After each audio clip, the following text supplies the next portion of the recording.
ẹ̀yin èèyàn mi ẹ̀wọ̀ ẹ má bínú bí tí mo wà travel ni ṣe rí tá bá ń sọ pé àwa Yorùbá kọ́ ló ń ṣàánú wa ni àwa kan ẹ̀ la máa fún wọn nílẹ̀ àwa kan ẹ̀ la máa tọwọ́ bọ̀wé àwa kan ẹ̀ náà la máa mú wọn tán ta tún máa record wọn ta tún máa show wọn imagine now mo fẹ́ fi fídíò kan hàn yín nísìn I have to hold it like this máa fi hàn yín kẹ́ wá wò bí àwọn Biafra wọ́n wọnú gbó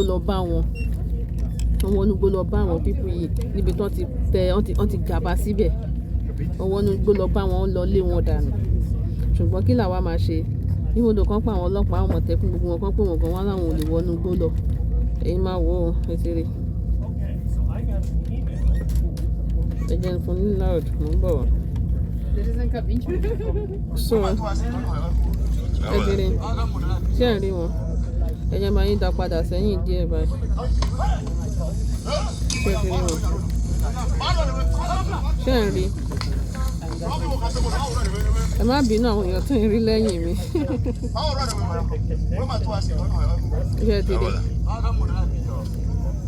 ẹ ti rí ibi tó ń tẹ̀dó sí wọ́n fẹ́ lé wọn dànù ń bẹ̀ yẹn ni ṣé ẹ ti rí wọn ẹ má bínú màá máa pọ̀ ọ̀sẹ̀ ni ẹ má bínú ariwo tẹ bá ń gbọ́ but bí mo ṣe rí fídíò mo ní no I have to do it tó bá jẹ́ pé àwọn tọ̀dọ̀ wa ni wọn ò ní lé wọn ò ní ṣe nǹkan kan ọkọ̀ màmá wò náà tí gbogbo oríṣiríṣi àfi máa ṣẹlẹ̀ òun nìyẹn ẹ ò mọ̀ ṣe wọ́n dìde lọ bá wọn bí tán wà ní wọ́n lọ bá wọn ní kábà wọn ni ta ló fún wọn nílẹ̀ ń bẹ̀ nobody tó fún wọn nílẹ̀ ń bẹ̀ náà wọ́n dẹ̀ lọ síbẹ̀ láti lọ sọ pé yes ó yá ẹ kúrò lórí ilẹ̀ wọn lórí ilẹ̀ àwọn Biafra nìyẹn àwọn gan gbébọn dání bọ̀ àwọn tiwa mélòó lẹ́rí tó gbébọn dání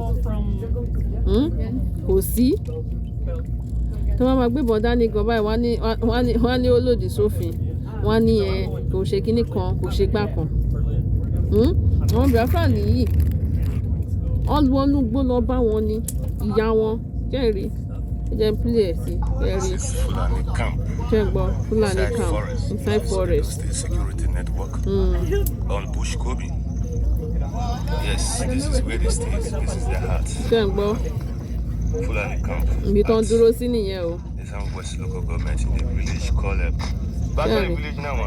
jẹ́gbọ́ village tán ibi tán wà nìyẹn wọ́n ti dominate ibẹ̀ yẹn. Where they stay. ẹ̀bẹ̀ rí. That's evil at the local government. Okay, Agbade. Okay, this is Agbade. We enter through East and West. Landed ourselves at Agbade. Abẹ́rẹ́ ta ló fún wọn ní ìtàn ṣe yẹn. The Fulani states.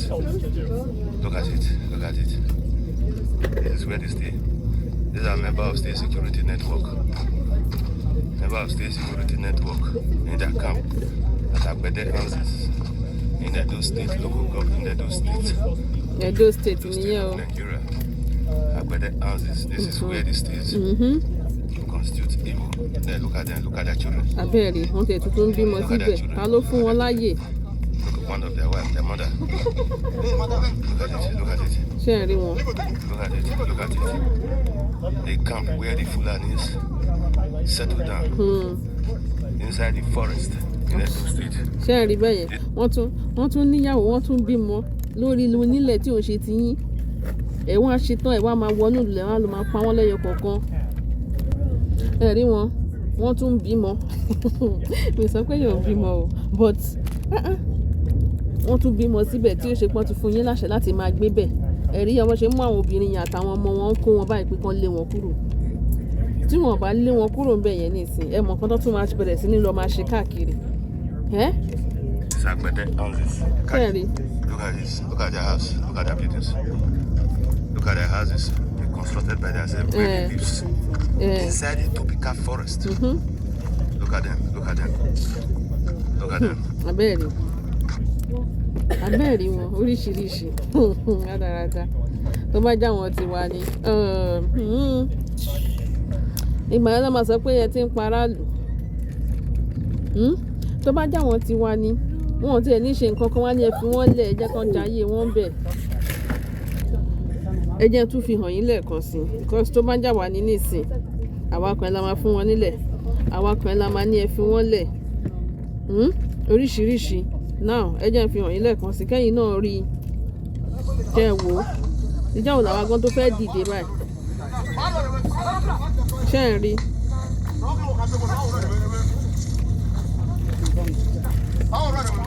ṣé ẹ̀ ń rí báyìí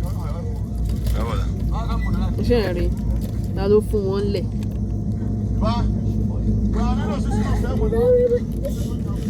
ta ló fún wọn lẹ̀ níbo náà ti rí tí wọ́n máa ṣe tí wọ́n máa ṣọṣẹ́ káàkiri ṣé ń gbọ́. On Bush Kobe. Yes, this is where they stay. This is their heart. Fulani camp at the Southwest local government in the village called actually village now Ishuli. In a camp called Ishuli. This is their camp, Fulani camp. Where they stay. Very much a clear gbogbo le lọ. At the local government. Ṣé ń gbọ́? Ẹ jẹ́ yín sókè díẹ̀ sí fún yín. This is Agbede. We entered through the Southwest. Finally landed ourselves at Agbede. This is a camp where the Fulani stays. Look at it, look at it. This is where they stay. These are members of State Security Network. Member of State Security Network in their camp at Agbede houses. In Edo State local government, in Edo State of Nigeria. Agbede houses. This is where this is. Yẹ̀rí má ṣe ṣe gbogbo ẹ̀. Look at them. Look at their children. Ṣé ẹ ti rí? Look at their children. Look at their children. Ṣé ẹ rí? Look at one of their wife, their mother. Look at it. Look at it. Look at it. Look at it. Ṣé ẹ rí wọn? A camp where the Fulanis settle down inside the forest in Edo State. This is Agbede houses. Look at this. Look at their house. Look at their buildings. Look at their houses. They constructed by themselves where they live. Inside the tropical forest. Look at them. Look at them. Look at them. Ṣé bẹ́ẹ̀ náà ti rí? Ẹ ti rí àwọn ilé dídì wọ́n gbó lọ bá wọn ni. Àwọn Igbo yìí wọ́n wọlé lọ bá wọn àwọn Biafra wọ́n wọlé lọ bá wọn ni. Wọ́n lọ bá wọn bí tán wà ní. Ṣùgbọ́n àwa àlè lè débẹ̀. A máa ṣe ta ló fẹ́ kú ta ló fẹ́ kú. Tí wọn bá tètè lọ bẹ́yẹn kan lọ àtáàkì wọn bọ́n ṣe máa wá máa ṣọṣẹ́ wọlú ìgboro lọ máa ṣọṣẹ́ nìyẹn ṣùgbọ́n àwa ti wa àwọn máa ṣe kí ni àwọn máa dúró de ṣe Sunday Igboho kó wá gbà wọ́n lẹ̀ ǹjọ́ wo la tó fẹ́ kúrò ní ìwà tá a máa wù pé tá a bá ti ṣe kíní báyìí àkànṣe àṣe tẹ̀tẹ̀rẹ̀ kálukú àṣà máa dúró de nìkan